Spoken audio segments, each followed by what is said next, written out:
bii moo gàq-gàq maanaam dafa am lu mu ko tilimal te partisans parfaits ils ont raison si jëfandiku si loolu noonu parce que xam nga la moo tax yaa ngi wax sànq ki doon wax ni c'est une autorité politique bu doon def campagne ma jox la benn exemple ñaanu ma ko yàlla mais bu incident amoon foofu noonu ñu gaañ ko wala lan la ñuy wax le premier ministre du Sénégal a été blessé wala a subi quelque chose maanaam c'est difficilement dissociable la personne du premier ministre ak l'acteur politique c'est léegi instant boobu noonu sur le plan politique la doon waxee propos boo munti wax sur le plan politique dañ koy utiliser contre yow mais c'est normal Macky Sall ba muy wax ni oui ni non mais après ces propos ont été utilisés plusieurs fois contre lui Ousmane Sonko mënul wax Farba Ngom bii mooy sa dernière kii ni alors que duñ ko utiliser si plan politique la ko waxee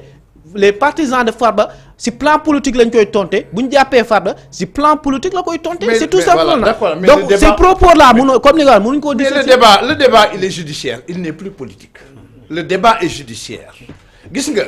vouloir apporter une réponse politique à un débat à une question judiciaire ça me semble être quand même désordonné. Après on avance dem ci parce que léegi Farba Ngom il est entre les mains de la justice pour enquête xam nga loolu boo fa toogee naan Ousmane Sonko la moo waxoon ni moo ma menacé woon ñu lay laaj ñu lay questionner sur des infractions lii yaa ko def ou lii compte bi yaa ko moom lii yaa ko moom lii vouloir faire revenir constamment le discours de Ousmane Sonko ne me semble pas être un moyen de défense efficace quand le débat comme mënuñu ko récuser ci dossier bi aussi mënuñu ko récuser dossier boobu doo ko ca dégg dossier bi ñu koy entendre doo ci dégg propos non mais de manière générale les avocats qui le défendent propos Ousmane Sonko non xoolal loolu c'est dans la rue mais le dossier il est technique il est judiciaire c'est sûr qu'il va être questionné sur des questions qui sont éminemment juridiques c'est des mouvements c'est des opérations etc. ça là-bas tu ne verras même pas. Maïmouna ma benn kii am na je pense Ousmane Sonko xaw ma kan ki waxoon ne que ni les dossiers politiques ne se gagnent jamais devant les prétoires. Ce qui veut dire que ni bu dee dossier un acteur politique. dossier bi c'est un dossier. non ba xam nga la de par sa provenance le dossier n'est politique. non on parle pas de dossier on parle des propos de Ousmane Sonko. ma joxe benn jurisprudence bi fi am Ousmane Sonko ak l'affaire Adji Sarr. Mon frère moi je vous conseille. vous savez c'est-à-dire que aujourd'hui au Sénégal. vous savez quand le débat est judiciaire quand on parle d'infraction quand on parle des ressources publiques. c'est tellement sérieux que vouloir créer la confusion. vouloir créer la confusion pour que quand même la justice ne puisse pas faire son travail d'éclairage. Vraiment non loin de nous non loin de là non ça ne me semble pas être. non loin de là non loin de là non on parle pas non loin de là. aujourd'hui on est non xam nga lan la ñu parquet financier on interpelle la personne on l'interroge sur des faits. avec à l'assistance de ses avocats là on continue d'invoquer le nom de Ousmane Sonko. Maïmouna non c'est-à-dire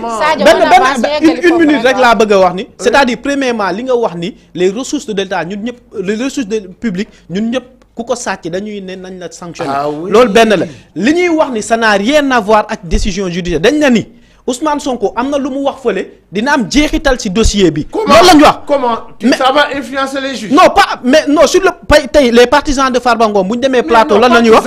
Farba Ngom buy defaan lan lay wax Ousmane Sonko moo ne daf may tëj te di loolu la wax. ah loolu la wax juge. non pardon rek s'il vous plaît du calme. bu ñu demee ba juge di ko interpeller ni ko bon tel fait gis nañ par exemple compte bi lii ak lii les 125 milliards fii la jaar fii mu ne non Ousmane Sonko moo ne ma dama tëj. tu penses que ce sera une réponse. non c'est-à-dire débat bi fi mu ko mën a yóbbu pour moi non li nga wax ni ñun waxuñu lool. non mais non sur le plan technique xam nga pourquoi. parce que au moment où le débat est judiciaire vous voulez en faire un débat politique. est-ce que mën nañ génnee politique ci dossier bi. waaw si. mën nañ cee génne. non je vous assure. non c'est. non le débat avance mais les juges vont faire de la politique. non on parle pas c'est-à-dire on est loin de là li nga fi nga bëgg a yóbbu débat bi ñun waxewuñu foofu c'est-à-dire c'est normal nag non c'est normal pour mu défendre boppam non c'est normal débat bi nekk laa ne non c'est normal nga défendre sa bopp on avance temps bi mi ngi dem le débat il est judiciaire mon frère. monsieur Sène s'il vous plaît xam naa dañuy daal di tëj point boobu rek dañuy dugg directement suñu deuxième point doyen comme ni ñu ko waxtaanee démb ak barki démb ci semaine bi rapport de la Cour des comptes gis nañ ne finalement Ousmane Sonko Sonko a eu raison doyen. waaw xam nga boo fàttali ko septembre 2024. premier ministre Ousmane Sonko defoon na benn face à face ak la presse. ci la xamle woon ne que les chiffres ont été falsifiés par rapport au taux d'endettement, par rapport à la dette ak yenn yi ñu làq encore. mais boobu Sénégalais yi ñu ngi doon wax est-ce que li mu wax am na ñi di wax amul ainsi de suite ñi nga xam ne nag ñoom la affaire visé woon maanaam le régime l'ancien régime dañ doon wax nañ ko xaar la certification de la Cour des comptes. léegi nag c'est fait depuis avant-hier. Cour des comptes certifié mais teroo ba léegi ñi ngi wax ñoom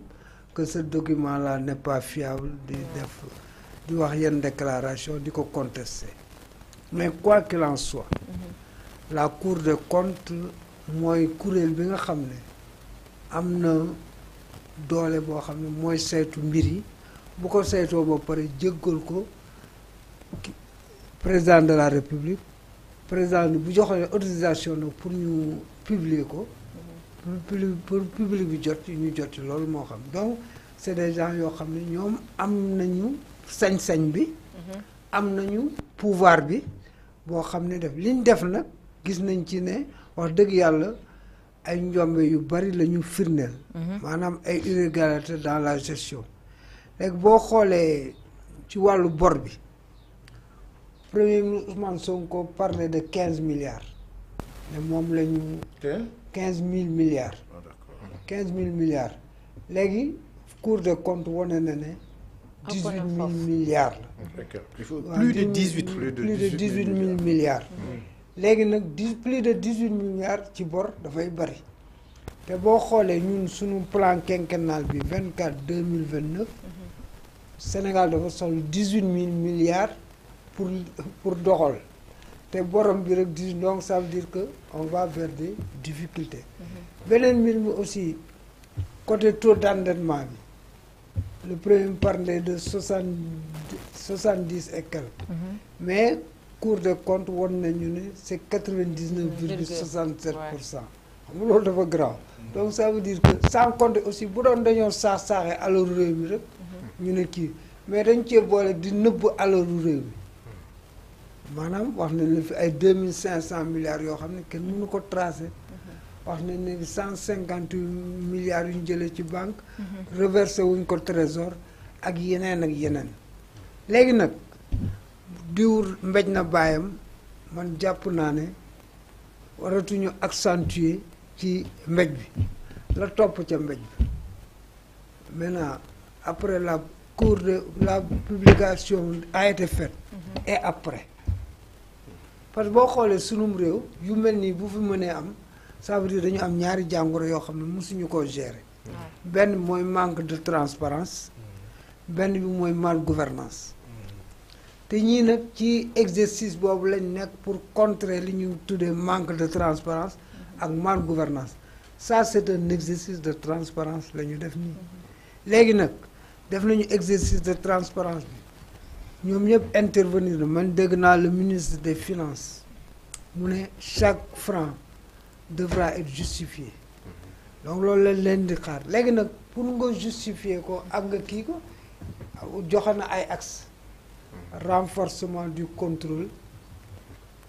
de la gestion bi quoi ñu gën ko renforcer gestion publique bi aussi ñu gën ko xoolaat ensuite ñu jéem a seet nu ñuy def ba la responsabilité des agents yi nga xam ne ils sont impliqués dans l'information judiciaire soit engagée par une déclaration de responsabilité je ne sais pas pour le moment quels sont les contours yi nga xam ne moom lay déclarer peut-être le juriste va nous va nous éclairer déclaration de responsabilité des agents là par rapport à l'information financière mais boo interroger toujours histoire déclaration patrimoine am na fa te nee nañ sax dañ koy élargir aux autres fonctionnaires mais man moo problème par rapport à la déclaration de patrimoine mooy amul jeexital parce que Ablaye bi muy dugg wax nañu ñaata la duggee booy génn waxuñu ñaata la te foofoo gën a am solo bon président Macky Sall bi muy dugg wax nañu ñaata li bi muy génn waxuñu président Diomaye bi muy dugg léegi nag à partir de là nag il faudra faire des réformes majeures par rapport à la gestion aux finances publiques ku ñuy jàpp nga xam ne au moins waratuñ la permettre ngay ñëwaat sur le jeu politique ku ñu jàpp ñu certifié ne yaa def yi waratuñ la permettre ngay ñëwaat sur le jeu politique ensuite contrôle yi aussi mu doon pas de contrôle a posteriori maanaam bàyyi ba mbiri 1 an waa ji di gérer après nga ñëw contrôle na si waa ji yàq na alal ji yëpp mais mën nañu 3 mois yu nekk ñu contrôler. est-ce que ñooñu ils ne sont pas fautifs. ñooñu noonu war a contrôler. non ils ne sont pas fautifs. parce que seen liggéey moo laaj loolu. ñoom l'essentiel moom dinañ xam li fi jaar yëpp. mais beneen mbir mi aussi ñu fexe ba organes yooyu. voilà un pays où tous les organes pour nga am bonne gouvernance existent CENTIF IGE Cour des comptes GIABA yooyu yëpp am na mais malheureusement gars yaa ngi toje moonu bi bale donc ça veut dire que ñoon tamit am na fu ñu yem ils ont des limites objectives quoi parce que bu doon Cour des comptes di nga mën a dem directement déposer dossier bi à la justice mais il faut mu jaar ci président de la République ñu xool ni ñu def donc yooyu yëpp am na la réforme yoo xam ne dinañ ci war parce que tubaab yi gënuñu ñoo jub de les tubaab ont fait des garde-fous yoo xam ne pour nga sàcc day jafe te bis boo sàccee moom la sanction day tomber de manière sévère sanction yi aussi mu doon lu sévère léegi li ci des mooy le processus est ouvert le ministre wax na ko il y aura des poursuites wax na ko mais pour le moment wax nañ ne ay association de malfaiteurs ay kii pénal la quoi ñoo fi am mais gars yi sax interrogé nañ mu ne ay quitte du président de la République mu ne rien n'est exclu léegi nag il y a la cour de justice qui est là qui n'est pas encore installée certainement les amis de Sen vont le faire incessamment après nag bu boobaa dinañ mën topp ministre yi ak président de la République s'il y a lieu de le faire. merci beaucoup doyen Demba Ramata Sadio Fati sa jàngat par rapport ak rapport de la Cour des comptes bi nga xamante ne moo nekk actualité. Bah Maïmouna man j'ai mal au cœur. on a mal au cœur j'ai mal au cœur on a mal au cœur te dama ruus ndaxte nit lan la mën a taxaw ne bëgg nga sa réew ba pare di def yenn actes yi comment nit bu normal nit koo xam te moo ngi ànd ak xelam mu xam ne réew mi tout est urgence ngay jël ay milliards di ko délapider gis nga rapport bi 57 pages la man j'ai pris le temps lire lépp mais franchement boo paree da ngay doo bëgg lu dul jooy très sérieusement ça fait mal réew mi mel ni Sénégal réew mi nga xam ne ni demal ci àll bi yenn saa yi jigéen yi bu ñuy wasin ay saret lañ leen di def di leen yóbbu abri provisoire yaa ngi fi demal Casamance récemment maa ngi si côté kii nii Lenketo si Sédhiou la nekk. c'est des villages yoo xam te man ba ma demee sama iPhone bi ma koy chargé dañ koy jox xale mu yóbbu ko beneen village mu chargé ko ngoon la ñu koy jox.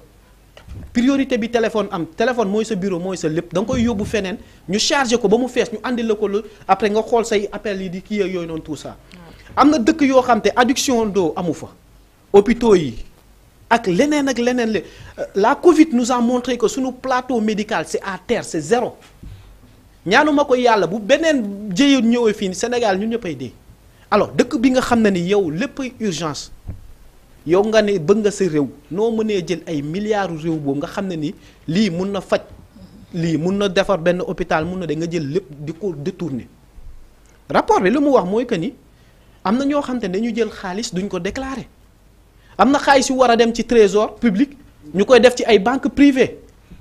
am na xaalis yoo xam dañuy jël xaalis war koo investir fii di ko investir feneen pour mun a def surfacturation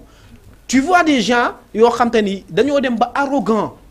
di mayee xaalis yoo xam te moomuñu ko ngay seeti ni mu lay may 5 millions ñii di la may 500 000 alal boo xam te yow leer na ni y a des gens qui sont malades qui ont besoin de ça seen alal la nga détourné ko alal boo xam te ni tu sais que y a des enfants qui doivent aller à l'école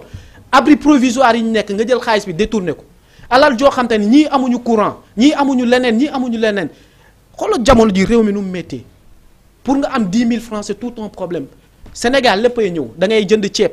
da ngay jënd diwlin léppay ñëw dëkk boo xam te ni lépp tu es dépendant ba si sa connexion sa connexion da nga dépendre sa communication si France nga dépendre alors comment tu peux dire que yow bëgg nga sa réew ah nga jël ay milliards yoo xam te ni mun na faj du bëri si loolu noonu yow nga ciy tibb di ci def leneen ñii di fayal seen xale jigéen yi Dubaï ñii di fay leneen ak leneen alors man li may wax mooy que ni on dit pas que ni diw moo sàcc mais na justice def liggéeyam ba lépp leer te loolu Ousmane Sonko da ko déglu woon Sénégalais yi waxoon na ko dette publique bi mais 99 et quelques %. C'est des générations et des générations qui vont payer ça ressources naturelles yi Sénégal yëpp am yëpp finalement ban njëriñ lay am si toutefois que ni yow xaalis bi ay nit ñooy tëju seen biir seddoo ko. bàyyi askan wi. Sénégal ressources yi fi ne kenn xamul nu mu toll mais demal Kédougou les populations de Kédougou font partie des populations les plus pauvres du Sénégal conditions yu metti fa nekk ñii am nañ fa ay proxénètes yaa ngi fa esclave lépp a ngi fa maladie feebar yi récemment bañ defee rapport sida bi mais dëkk yooyu noonu moo ëpp sida alors Maïmouna ça fait mal au cœur ça fait mal tu vois des gens en plus ba léegi ils se permettent di toog ci ay plateau naan dañuy défendre loolu noonu na lan la ñuy wax non rapport bi amul signature non rapport bi mais c'est catastrophique yow noo mënee sàcc des milliards ba pare ñu lay laaj ngeen naan non rapport bi amul signature non rapport bi fi njëkkoon nekk dindi nañ ko mais yow saa bu ñu la jàppee da nga sàcc wala sàccoo point pas am na signature ak kii ak période bi loolu amul solo donc régime bi li askan bi di xaar ci ñoom mooy lii nañ ci dem ba mu jeex tàkk amul sàmb amul paate amul kumba am ndey amul kumba amul ndey na képp koo xam te ni sàcc nga alalu réew même 15 da nga ko génne ñu toog place publique amul te am na benn technique boo xam te mooy li nga koy wax sax am ñoo xam dañuy transiger maanaam genre nga sàcc ñu jàppal nga ñëw si suuf delloo naa mais loolu pour man loolu yëpp dañ ko war a génn teg na li ku sàcc milliard nañ génneen diw moo sàcc tel milliard fay na ko ñëpp xam ne ni kii traître la parce que amul terme bu gën a ndaw traître ki nga xam ne da nga war sa askan mooy mel ni tey bu guerre amoon ñaanuma koy wala lenn yow nga tibb alalu askan bi yëpp génn daw de beneen réew loolu lañ ko mën a comparer donc c'est des traîtres qu'on doit sanctionner le président Macky Sall man li ma koy gën a rapproché mooy il du sanctionner toogoon na benn jour nekk ni am na rapport yoo xam te génn na maa ci teg sama conc jamono jooju on était au courant de li xewoon COUD avec Cheikh Oumar Anne on était au courant de affaire Mame Mbaye Niang ak leneen ak rapport yi fi amoon yëpp mais lan la doon wax maa ci teg sama conc donc finalement après on se dit que yaa ki sàcc gënaar dañ koy tëj ki sàcc milliard après dañ koy bàyyi ma donc may mun affaire bi amatul layam ñi sanctionné ñi sàcc nañ leen sanctionné ba mu leer nañ ñu servir exemple ñi fi nekk parce que ñi fi nekk aussi ça doit leur servir d'exemple ñu xam na ni que ne peuple moo leen fi teg seeni promesses yi ñu defal peuple bi moo tax ñu fal leen alors nañ sanctionné d'abord bu mu demee comme kaaw CREI yi parce que kaaw CREI yi gis nañ ñu mu demee Karim Wade ak quelques dignitaires lañ sanctionné et puis c'est fini ñi ci des dañoo transhumé ñu baal leen tey ku transhumé ñëw ci Pastef ñu nangu ko te ñu xam ne ni sàcc la ils ont trahi le peuple sénégalais. fa laay daanelee même. merci beaucoup Sadio Fati am na solo vraiment monsieur Sène yow tamit sa jàngat si par rapport. ak li nga xamante ne moom lañ publier mercredi muy rapport bi. merci Maïmouna. waaw mais nga may ma je vais faire observer un peu parce que am na benn émission moo fi defoon. mais quand je suis parti on m'a dit que yéen seen répartition temps bi. dafa xaw parce que en fait quand tu as 2 chroniqueurs. bon nga jox leen autant de temps. alors que yow quand tu en tant que invité. non yow dañ lay may sa temps jëlal sa temps sooy intervenir suñu la njaxtee rek. finalement di nga dem ba mujj gi sax l'invité boo mesurer quantifier son temps de parole di nga gis ni c'est largement en deçà du temps de parole. alors may nañ la sa temps monsieur Sène ça c'est une petite observation. may nañ la sa temps. très bien maintenant gis nga sur le rapport de la Cour des comptes comme ni nga wax rek tout le monde a mal parce que wax dëgg yàlla gis nga dama am na benn moment dama feebaroon quand Ousmane Sonko avait fait déclaration ba wax 15 000 milliards yi ñépp jóg non warta wax il faut attendre parce que d'abord li tax ñu Ousmane Sonko warta wax yow ñuy ñëw ñu jox leen pouvoir nga nekk ak ay ministres war nga xam yow balaa ngay seq lan moo fi ne parce que dafa am boo xam ne devoir de communication nit boo jiitee nekkul ni da nga naan nii rek bàyyi bañ ni juste non parce que tamit management dafa am da ngay liggéeyal askan di leen wax leen war leen wan yow fan ngay taxaw ak lan nga fekk ak lan nga gis sous réserve maintenant que rapport génn gis nga am na moment temps yi sax génne woon nañ benn ki naan ASD confirmé na les trucs de Moustapha Ba de gis nga dama demoon mujj mu mel ni damaa tokki braise dama demoon ba mel ni ku tokki braise parce que da ngay romb sax ñu lay interpeller mais gis nga quand la Cour des comptes bu génnee rapport am ba ñu lire ko j'étais animé par un sentiment de satisfaction et un sentiment de tristesse de colère devrais-je dire parce que satisfaction mooy lan mooy Ousmane Sonko a raison bi ma déggee toute la presse pratiquement a titré que la Cour des comptes confirme Ousmane Sonko ou donne raison et cetera ma am soulagement bu daw parce que quand même c'est notre leader te nit ñi dañu yàkkamti mu wax ñuy brocarder mbala def benn genre attaque heureusement ñu ne il a raison sur ça la Cour des comptes ñëw confirmer ko parce que gis nga ñoom dama naan nan lañ def ba gonfler parce que quand on te dit par exemple taux d'endettement ñun la tey jii 99,67%. Alors que ñoom lu ñu doon wax ñoom ñu ngi doon wax ni ñun on a 13,854 milliards. Or on est à 18 000 et quelques de dette man nag d'accord naa de génération bi wax nga ko génération ñoo koy fay man dina nangu naa fay bor mais bor bu nekk ci poche man du ma ko fay pourquoi bor bu nekk ci poche ñu ni poche bii la ne nga ne ma fay ko mais quand même gis nga am na loo xam ne yabaate la gis nga ce pays là dafa am loo xam ne nit ñi koy jël ak di ko kii nañ leen fuuyee fañ ko def ñu jël ko indi ko ci askan bi bañ a fayloo askan bi des dettes yoo xam ni ab njub la nga ci ne ñu gonfle ay chiffres nit du fay bor bu nekk ci poche jàmbur lu tax bor boo xam ni tabaxee nañ ko ay tali tabax nañ et cetera ñu koy jëriñu d'accord naa ñu fay bor waaye bor bu ne ci poche ah non il faut qu'on soit yabaate la gis nga le taux d'endettement là bi ñu jox ça situe entre 3,6%. ndekete on est à 12%. te Ousmane waxoon na ko parce que dafa mel ni daal nit ñi dañu yàpp sénégalais yi ba di maquiller di maanaam foo gis ñu naan lu war a doon fukk ñu ni juróom la xamal ne la ca tegu am na pexe buñ ca lal lu war a doon juróom ñu ne la fukk la kon xamal ne am na pexe boo xam lu ñuy séntu bu ñëwee am na fuñ ko dugal su ko defee lañ la nattal ni la lii la yow nga tënku ci loola fekk du dëgg et c'est extrêmement important parce que tamit wax dëgg yàlla démb j'ai suivi la conférence de presse du gouvernement am na lu ma leer na naññi suivre naa également la conférence de presse vraiment les gars de Benno Bokk Yaakaar non du Benno APR nga xam ni ñoom qu'est-ce que parce que la Cour des comptes est une institution constitutionnelle parce que dafa bokk ci institution yi nga xam ni constitution bi moo ne ay institution lañ cité ko kon nag am nañ sañ-sañ am na yow parce que daan nañ wax naan Ousmane Sonko dafa war a respecter institution man j'ai vu un jeune muy toog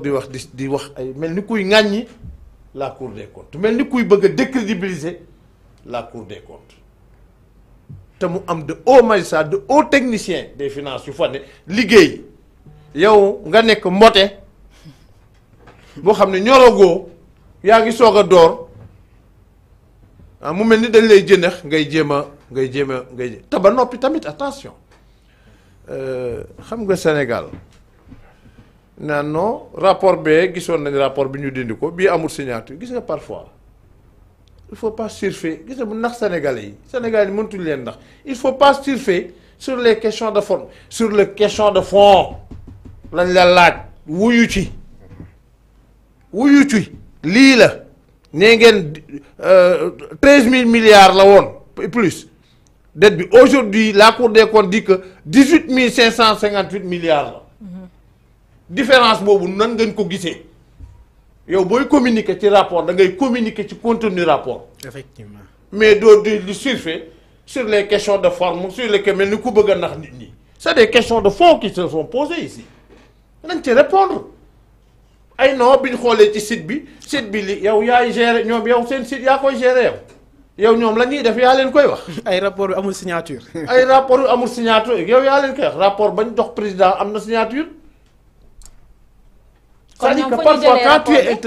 ñoom fu ñu jëlee rapport bi nga xamante ne amul signature parce que ñoom nee nañ rapport bi amul signature. waaw mais ma ne xoolal gis nga loolu. loolu man du ma tardeel man je ne discute pas autour de la man xam nga lu may discuter c'est un rapport officiel et puis. j'ai bien aimé l'intervention de Abdoul Mbaye parce que au moins tey jii.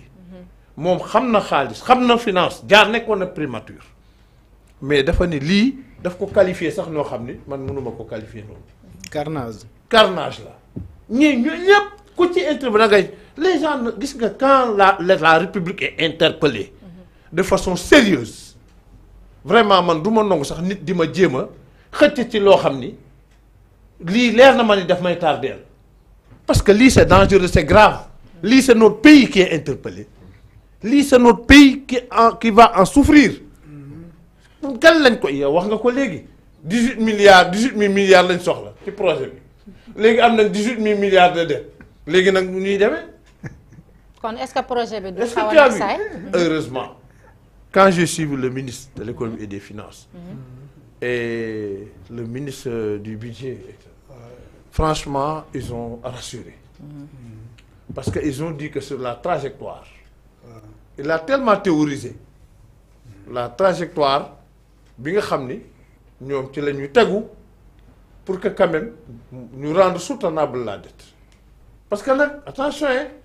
ñu xarañ lañ nag c'est-à-dire Sénégal léeg-léeg bu ñu amee man gisal le débat quand je l'ai suivi j'ai dit que lii fierté la quoi ci réew parce que wax dëgg yàlla dem na ba woon sax l'élargissement de l'assiette fiscale dem ba ni même les inspecteurs des impôts et domaines c'est vrai c'est des juristes mais c'est des gens yoo xam ne avec la nouveauté au niveau des espaces imposables notamment avec la téléphonie avec les nouvelles technologies et cetera duñ maîtriser wuñ outils yooyu xamuñ opportunités yi ca et cetera donc day doon l'implication de beaucoup de gens pour que quand même ñu mën a élargir l'assiette fiscale parce que il y a deux choses nee na il faut ñu augmenter les ressources de l'État ensuite il faut ñu comprimer un peu les dépenses ba pare tamit le secteur porteur de croissance nga xam ni moom moo war a porter mooy moteur de croissance bi ñu def fa doole xam nga loolu vision la boo xam ni dalay leer ni kii lii mu la wax xam na fi muy jëm bu baax moo tax man je suis rassuré waaye nag coono la dina métti mais nag wax dëgg yàlla ni ñu ko teg ñu bëgg ñoo fayloo bor yu ne ci poos loolu lu ñuy seetaat la sëñ bi. mais on est obligé mënuñ ci. déedéet bor yi ci poos nañ ko indi rek nañ seet lam toll ñu indi ko dugal ko ci bor bi wàññeeku booy fay bor boo war buñ delloo see lu bëri yow bu fekkee waroon ngaa fay fukk sax buñ nee bañ la ñett ngay fay ndax jot nañ récupérer fee ak fee mais day oyof ci yow. mais les Sénégalais doivent aller dans ce sens. wax dëgg yàlla parce que tamit nag moom war nañ ci récupérer. non wax dëgg yàlla nag parce que tamit nag mais yii ñuy di yii mais ay milliers de milliards. bataay bi sa waay foofu leer la na nekk ñaa nga toog fee ka ko yor ma nga toog fee nekk ci ay kiyam léegi ñu ni yéen population bi fay leen. et puis ak ñi daw aussi ñu fexe ba ñu. fay leen ko lu tax ñu koy fay. mais nit du fay bor ci poos su jàmbur. fa mu ne ngay dem ni ko indil. en tout cas non franchement. en tout cas donc ñun man je crois que aujourd'hui bataay bi foofu la nekk. métti na te ñaanuma yàlla sax mu gën a métti parce que tamit comme li may wax rek nous comptons sur leur génie aussi c'est vrai que situation métti na xam nañ lépp waaye nag nous comptons sur leur capacité vraiment d'améliorer les conditions de vie des populations il faut pas simplement se dire que lii lañ fekk dana métti rek ñu toog di subir déedéet nañ def pexe et puis je suis pour que vraiment ñu reprendre les discussions avec les partenaires techniques et financiers gis nga les partenaires techniques et financiers faut pas qu'on les jàpp c'est vrai que problème d'intérêt la chacun se bat autour de ses propres intérêts muy FMI muy Banque mondiale et cetera c'est des banques le Sénégal même est membre du conseil d'administration donc ñooñu c'est des partenaires bañ nañ ko ba dañuy partenaire man des fois ma daan toog dégg naa le dictat des bailleurs de fonds ma ne non mais ñii partenaire d'une part on dit dictat donc da ngaa sàggan ba mu xoj la sa partenaire la boo sàgganee ba mu xoj la ba amatoo foo jaar mais tu soumets à son dictat waaye nag jël ko comme partenaire ni ko situation bi nii la il faut ñu jéem a continuer xool nan la ñuy àndaate lu bëri ñu jéem ko waxtaanaat teg ko ci table bi mais nag nañ li def nañ loo xam ni lu historique la c'est-à-dire que la crédibilité du Sénégal n'est plus en jeu parce que man xam naa ni ñoom ñii le truc de transparence exigeant de parce que dafa am contrôle citoyen aussi bu am citoyen dofutuñ gis nga bu njëkk comme benn paanee ne bu njëkk golo la woon ak xaj day dàqe golo ba mu yéeg ca kaw garab mu toog ke suuf di ko xaar feeg wàccul du ko mën a jot waaye léegi golo la golo day yéeg golo yéeg loolu mooy dëgg gis nga fi mu ne citoyen yi lépp lu ñuy def na leer nañ parce que nekkatu ñoo xam dañ leen doon solo ay drapeau yu ñuy yuuxu wiiwutal déedéet c'est des garçons qui sont bien formés c'est des garçons qui peuvent exploiter lire un document budgétaire comprendre l'orientation comprendre beaucoup les enjeux ba noppi waxtaan ak yow wax la boo leen waxee lii ñun la déedéet lii la foofu lañ toll. léegi moom xam naa tey doo wax dara bàyyi naa nga waxtaan voilà merci nii la benn parenthèse bu ndaw waaw en fait li nga wax concernant les partenaires. man mos naa waxtaan ak benn kilifa. Je pense que yéen Pastef war ngeen cee bàyyi xel sax mu expliquer ma benn affaire concernant les contrats yu ñuy signé ak les partenaires ak yooyu noonu. mu ne ma ni Sénégal benn pratique lañ am d'habitude maanaam bu ñuy signé ak benn partenaire boo xam te ni si ressources naturelles wala ci sax partenaire buy ñëw ay pôle d'avocats lay andi ak des experts yoo xam te ni dañoo xam domaine bi. Sénégal andi ay politiciens ñu toog. léegi bu ko defee yow gars yi même si benn phrase sax mun nañ la juumloo benn virgule sax. mun nañ la juumloo léegi il va falloir corriger tout ça nga xam ne ni tey boo doon signer benn contrat ci pétrole wala dara au lieu ñuy yóbbu ay ñoo xam te c'est des politiciens pour ñu dem négocier au nom du Sénégal il faut amener des experts des gens yoo xam te xam nañ kii nii li looloo fi andoon problème Alioune Sall ak yooyu noonu parce que c'est des politiciens yoo xam dañuy ñëw toog ak des experts yoo xam te ni c'est les plus hauts cadres ci domaine bu ñu nekk. ñëw toog c'est des juristes ñëw. si wax la benn affaire ba réeral la nga signé après balaa ngaa comprendre fekkee affaire bi signé nga ko pare donc il va falloir passer kii nii donc non même là boo xoolee la mise en place du gouvernement parce que Ousmane Sonko ak Diomaye ils l'ont dit sénégalais boo xam ne am nga compétence am nga expertise bi te wax dëgg yàlla amuloo benn passé pénal mbala benn passé boo xam tey jii gàkkal na la on a besoin de toi le Sénégal a besoin de toi. xam nga aussi l'approche partisane day am foo xam bu fa àggee il faut ñu arrêter xam ne sénégalais la aussi. moi je dis Pastef. loolu laa bëggoon c'est pas parce que loolu laa Pastef que non nañ def benn gouvernement waa Pastef kese d'ailleurs sax boo xoolee léegi. contexte on est dans un contexte de power sharing et de benchmarking. merci beaucoup monsieur Sène waxtaan bi neex na mais temps bi moo ñu xaw a xoj damay bàyyi rek nga tàggatoo waxaale sa dernier. doyaluñu c'est ça mi may bëgg a. doyaluñu de ah. waaw xam nga. non def nañ 1 heure ak lu teg. waaw bég nañ lool kontaan nañ ci lool ci waxtaan bi ni mu tëddee. waaye tey it gis naa ni peut-être rétablir ngeen. vraiment équilibré et c'est comme ça parce que tamit entre nous les invités et les rédactions aussi partenariat la rek dañuy waxtaan parce que votre vocation mooy leen parce que du souvent dama koy wax bon quand on invite quelqu'un sur un plateau bon en fait ñoom li ñuy def mooy peut-être ils font de l'invité la vedette du lendemain donc moom mooy nekk alors ce qui fait que foofu ngay mesurer sax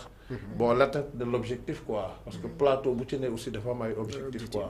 yoo xam ne l'objectif c'est quoi c'est d'avoir un invité et maintenant de faire de lui aujourd'hui demain la vedette quand même sur l'ensemble des trucs et cetera mais su fekkee gars yi ko organiser le lendemain on dit non Demba Ramata non de c'est parce que l'invité voilà donc voilà loolu mais sous ce rapport là Demba moom il m'appelait toujours de partager de te faire sortir de tes comptes. Oui, voilà, un plateau. Partager mon plateau. C'est un homme humble quand même, mais dëgg yàlla. ku baax la et puis ku nangoo partager savoir am la quoi. merci beaucoup merci toi aussi Maïmouna. merci à vous et Fati aussi. il nous a beaucoup bousculé. non mais di wax ñaan rek Sénégal vraiment yàlla na génn ci lii ak jàmm ak salaam. amiin waaye nag. nañ leen bàyyi gars yi nga xam ne da nga naan tes ab dossier. politique yi jax Ousmane Sonko nee ne waxoon na lii waxoon na laa ba mu mel ni ñu bëgg a nëbb dëgg ba jugal nit ci loo xam ni. yii pour ñu régler ko. il faut que léeg-léeg quand même ñu séparer. lii politique. ak du boo ci bëggee laxas politique ñu laa defal ndànk.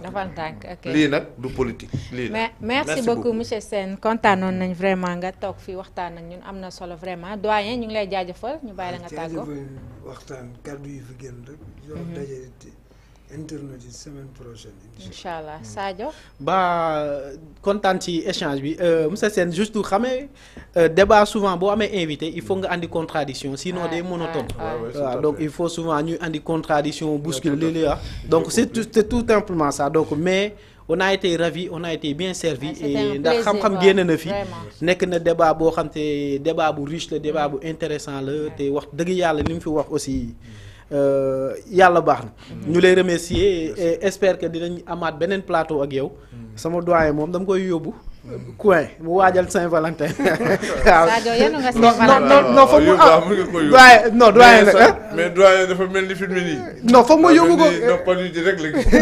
non foog ma yóbbu ko xëy sax xam nga affaire alpulaar la romb ma rek ak saak mu ni non damay ndékki ma ko am mais dama ndékki loolu affaire séeréer la maa leen di comme yow da ngay réew fajar